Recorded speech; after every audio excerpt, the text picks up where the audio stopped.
dor no braço, dor de cabeça, cansaço, e sabe aquela sensação de febre, né? Esses são alguns sintomas que são relatados por algumas pessoas que tomaram a vacina de reforço contra a Covid-19. Mas, olha, você tem que saber que, na verdade, esses efeitos semelhantes aí a de um resfriado são considerados positivos, porque eles são sinais de que seu corpo está formando a resposta necessária, né, de imunidade ao vírus. E, olha, eles desaparecem em poucos dias, então é por isso que a gente está falando sobre esse assunto. A gente está recebendo aqui agora o infectologista, Dr. Nairo Ferreira. Dr. Nairo vai explicar tudo sobre esse assunto pra gente. Dr. Nairo, bem-vindo, tá? É um prazer receber o senhor aqui. Prazer é todo meu. Obrigado pelo convite. Tá certo. Eu acho importante a gente falar desse assunto justamente nesse momento. A gente está vendo, infelizmente, algumas cidades do Brasil já discutindo retroceder nessa questão da pandemia, né, do uso de máscara, porque está aumentando, né, o número de casos. E não existe outra saída para a gente conter isso se não for a vacinação, não é isso, doutor? Na verdade, a Covid-19 nos ensinou muitas coisas comportamentais que nós havíamos esquecido. Higienização das mãos, distanciamento, aquela questão do toalete respiratório, e isso deve permanecer, né? A vacinação veio para ajudar na redução no número de casos graves e reduzir o número de casos da doença como um todo, né? E o que nós temos percebido bastante é que as pessoas não estão retornando para tomar a dose de reforço. Algumas pessoas, pelas fake news, de dizer a dose de reforço é uma dose que vai levar a um efeito colateral muito grave, você vai adoecer depois que tomar a vacina. Na verdade, todo imunobiológico, é bom que se saiba, é potencial causador de efeitos adversos. Isso não quer dizer que você adoeceu depois de tomar a vacina. Ou, se isso acontecer, existe uma explicação. Até 15 dias após a dose da vacina, você está propenso a pegar a doença e desenvolver a forma mais grave. Mas a função da vacina é fazer com que você não desenvolva essa forma grave, não precise de um hospital e não precise de uma UTI. Efeito adverso da vacina, febre, dor de cabeça, dor no corpo, a fraqueza, não é sinônimo de efeito colateral grave. O que é grave nesse momento é você acreditar em fake news, não voltar para tomar a dose de reforço da vacina e adoecer de forma grave e parar no UTI de um hospital por insuficiência respiratória em decorrência da Covid-19. É isso, por isso a gente trouxe esse assunto, que é muito importante isso. Acho que a gente tem que levar a informação de uma maneira correta.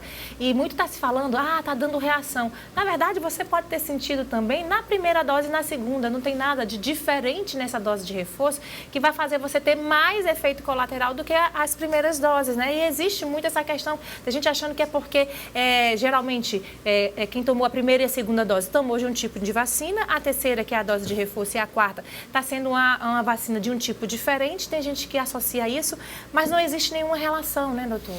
Na verdade, não existe nenhuma relação.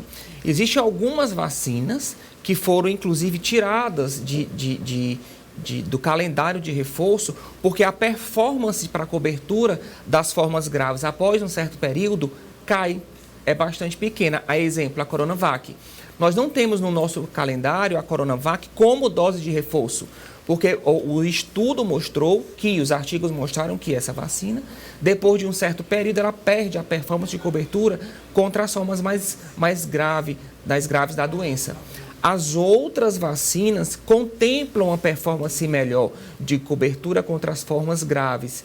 Daí elas estarem no calendário vacinal e não inviabiliza de forma alguma. Se a primeira dose você tomou foi a AstraZeneca, a segunda a AstraZeneca, a terceira pode ser Pfizer, pode ser Janssen ou pode ser a própria a AstraZeneca. Se a primeira foi Pfizer, a segunda foi Pfizer, a terceira pode ser Pfizer, pode ser a AstraZeneca ou pode ser a Janssen, que são vacinas que contemplam um período maior de cobertura contra a forma mais grave da doença, que é aquela forma que leva o paciente para UTI, para intubação, para insuficiência respiratória, para respirar através de aparelhos e o maior causador de mortes. Eu acho que a gente está num momento até bem mais confortável do que no começo da vacinação, porque o tempo já passou, muito já se conheceu, que na época era uma coisa muito nova, né? As vacinas foram desenvolvidas de uma forma muito rápida. Então, eu acho que com esse tempo a gente permitiu os estudos avançarem. Então, eu tenho certeza que é muito seguro.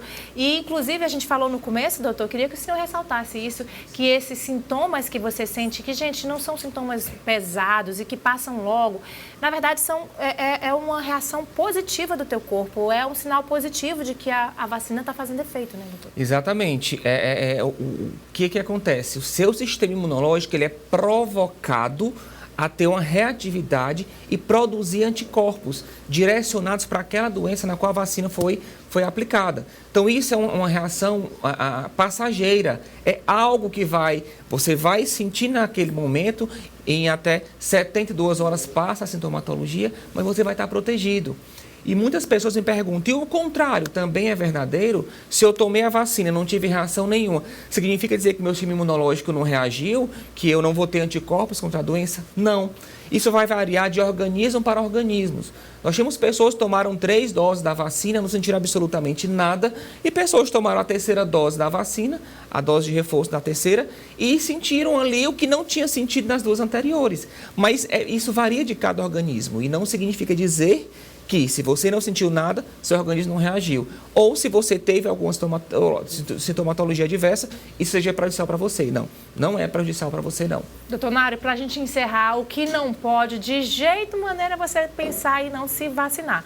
Porque esses sintomas que você sente não é nada perto do que essa doença pode causar. E eu acho que é uma questão não só de sua saúde, mas também de responsabilidade social, que a gente sabe que vacinar o grupo inteiro, né, a sociedade como um todo, é o que vai fazer essa doença desaparecer, ficar cada vez mais fraca, né, doutor?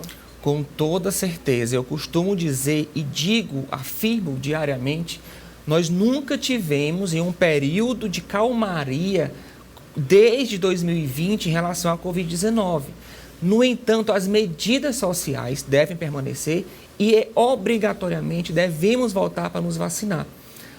As medidas educativas ditadas desde o início da pandemia, associado à vacinação, são as melhores formas de evitar novos surtos da doença, que estamos vendo surtos soltos em cidades do Brasil, e inclusive aqui no Piauí, na cidade de Uruçuí, tivemos um aumento muito grande de casos de Covid-19. Então, é não relaxar nas medidas sociais e não relaxar na vacinação. Eu estou, desde o início da pandemia, na linha de frente e já vivenciei momentos terríveis que eu não desejo vivenciar novamente. Então, vamos ter um pouco mais de cautela em relação às medidas sanitárias, vamos voltar para vacinar, vamos ficar imune contra a forma grave da doença. Até porque eu tenho certeza que ninguém quer ver todas aquelas medidas de volta, né, que, como o senhor falou, são necessárias, inclusive até para evitar outras doenças, né? Então, vamos fazer o nosso papel também, a nossa parte. Vamos fazer a nossa parte, bem feito, que vai dar certo. Obrigada, doutor. Super esclarecedora aqui sua entrevista, né? Espero que quem estiver em casa ainda com alguma dúvida se volta para tomar a dose de reforço, não tenha dúvida não, viu? Vá logo se vacinar, não está tendo fila, está super tranquilo a vacinação, né, doutor? Com toda certeza, está super tranquilo. E qualquer dúvida, estou à disposição. Obrigada, doutor Nairo, explicando aqui pra gente da importância da gente se vacinar. Como eu falei, é uma questão de saúde e também de responsabilidade social, tá? Vamos fazer a nossa parte.